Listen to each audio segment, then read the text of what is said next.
34 and live alone in a rather large house. I was married and had kids, but I'd gotten divorced the year before. This house is meant for a large family, but I've never had the time to move out, so I just stayed.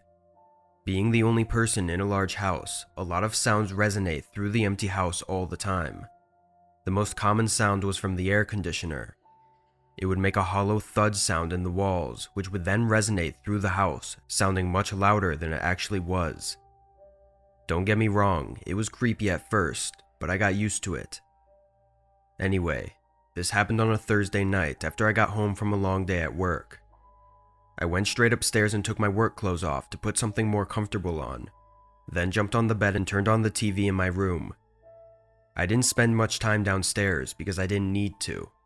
I had everything in my room, so the only time I would be downstairs for more than a couple minutes was if I was in the kitchen. I laid back and rested my eyes. After a moment, through the TV playing, I heard that familiar sound. I didn't even open my eyes, I just continued to rest. An hour later, somehow having not fallen asleep, I got up, getting hungry for dinner. I turned the TV off and opened my bedroom door, and almost on cue, that bang sound resonated again.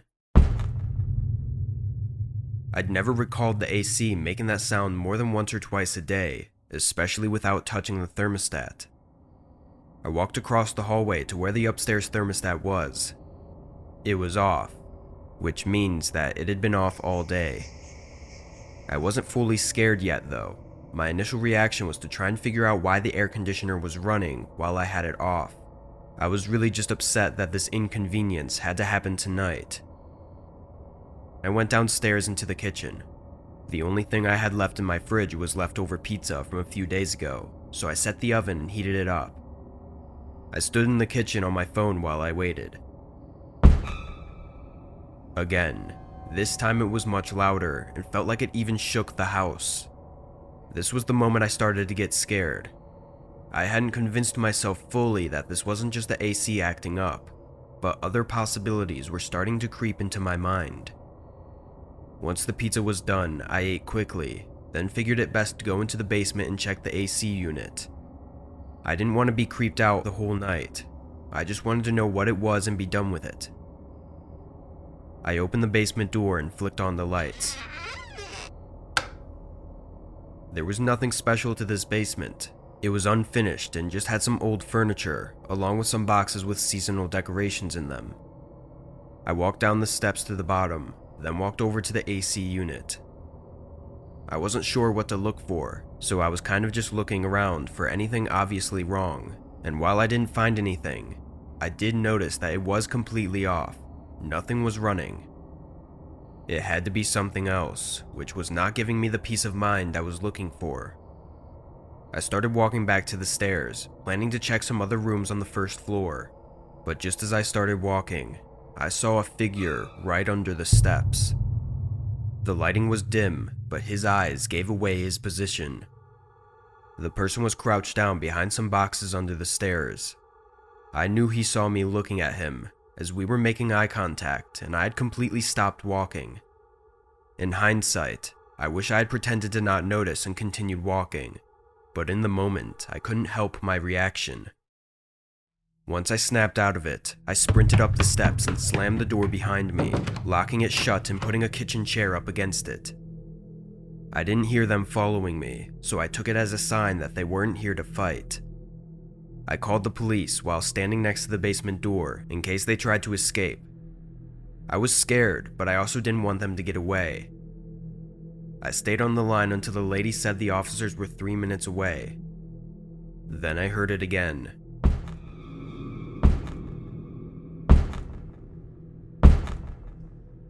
The person down there was hitting something. Over and over, heavy blows hitting something solid.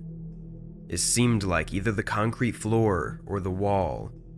From the resonance of the hits though, it felt too heavy to not destroy the wall, so I assumed the floor, but I had no idea why. After maybe 20 hits, it went silent. Moments later, officers came to the door. They captured the man downstairs quickly, and he surprisingly looked like a very normal man. Regular clothes, well groomed. Didn't really look like he would be someone to break into a home. The officers brought up 2 tools as well, a thick crowbar and a large hammer.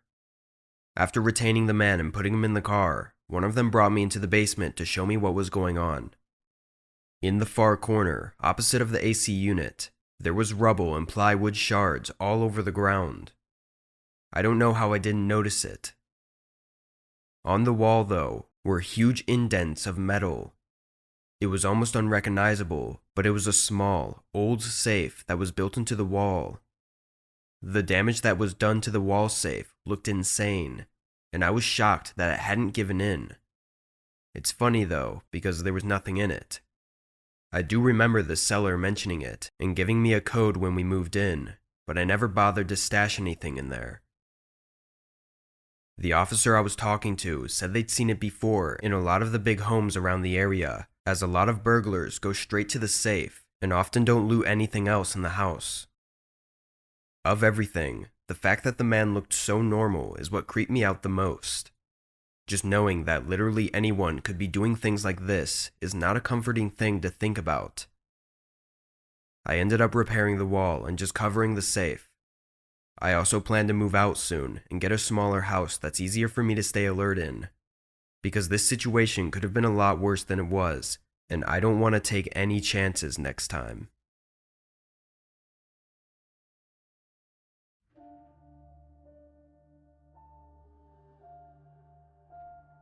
I was 16 at the time. My parents were away on a short vacation to celebrate their 20th anniversary. I acted sad when they left, but really I was super excited to be alone and have the whole house to myself. They left Friday morning after I went to school. When I got home, I made a quick snack with the food they left me, then went to the living room to play video games for the entire night. I had no school tomorrow and nobody was home to tell me to go to bed, so I wanted to stay up as late as possible and enjoy the time I had. I was playing online with my friends for a while, but my buddies weren't as lucky as me, so at around 10 p.m., all of my friends had to hop offline. Come 11, or maybe closer to 12 even, my neighbor's dog started barking. They have a huge dog, so it was really loud, even though their house was a good distance away from mine. I kept playing, but through the headphones I could still hear the dog barking like crazy for what had been a whole 3 or 4 minutes. It was really late, so I was both concerned and annoyed. When I found a good time to pause my game, I got up really fast and looked out the side window over at their house. None of their lights were on, but their dog was still barking. I was pretty sure it was barking from inside the house, too. Then I saw a man walking through their yard and onto the sidewalk. It was dark and hard to see, and I didn't see where he came from. Knowing the dog was probably barking at the guy by their house, and seeing him walking away, I went back to playing my game. I played for 15 minutes or so before someone knocked on my door. It made me jump, but I was in the middle of a match, so I couldn't just get up. I kept playing, hearing the knocks continue. When the match ended, I took my headphones off and heard the knocks again. With my headphones off though, I realized it was coming from the back door, not the front door. Then I remembered how late it was and got really confused, but also a bit agitated. What could they possibly want from me this bad to be continually knocking on the door at midnight? I stood up, but then I decided I didn't want them to see me and thought that if they realized nobody was home, then they'd leave and come back some other time. And if they stayed, then I'd know something was wrong. All the blinds were closed, so I didn't have to worry about that. I sat back down and continued playing. No more knocks came for a while after that. I played until almost 2 a.m. I was really tired and my eyes were struggling from staring at the TV for so long.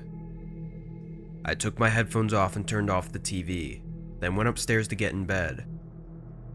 I laid in bed for a few minutes maybe, not very long, when I heard something outside.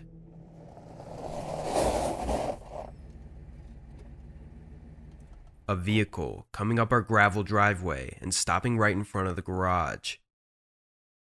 I stayed in bed, listening carefully. Someone got out of the car and closed their door, then walked around the house. I lost track of the footsteps once they made their way toward the backyard. A shiver ran through me. I got up and walked down the stairs slowly, still trying to not let anyone know I was home. But about halfway down the stairs, I heard someone by the back door. It sounded like they were messing with the lock. I ran back upstairs and called the police. I tried not to sound panicked, probably because I was a stupid 16-year-old and wanted to be cool, but they dispatched some officers to my house and told me to wait for 10 minutes until they arrived. I said okay and hung up the phone, then locked my bedroom door and waited. A minute later, there were a few noises coming from the back door. Then it opened. I heard someone walk in, then go into the living room. It sounded like they were taking things and putting them in a box. They moved quickly through each room downstairs, but after they went through the kitchen, they left, going back outside. I heard their car door open and close. I was relieved for just an instant before I heard footsteps reapproaching the house, coming back inside and into the last room downstairs. I guess they dropped the box off and came back for more. At this point, I was regretting not showing myself because the person downstairs really seemed to think nobody was home. He was making a lot of noise and was confident enough to come in for seconds. I was still sitting in my room, just listening to this horrible event taking place below me, when the footsteps started coming up the stairs. They went straight for my parents' bedroom, which was right next to mine. They were in there for a while, then they came out and went up to my door. The handle shook. Then the footsteps immediately left, back down the stairs and out of the house. The car pulled out and was gone in seconds. My heart was beating rapidly, and I was trying to control my breathing. I thought I was seconds away from having to fight for my life. When the police finally arrived, I told them everything. They called my parents too. After they checked around and finished getting info from me, the officers were confident that the person wasn't coming back now that he knew I was inside the home. Aside from all that, my console was stolen, along with a bunch of other expensive things. So not only was I horrified all week, but I was also left with nothing to do until my parents got home. I'm just happy that whoever was behind that door ran away and didn't try to break inside. Because if he saw me, I don't know what would have happened.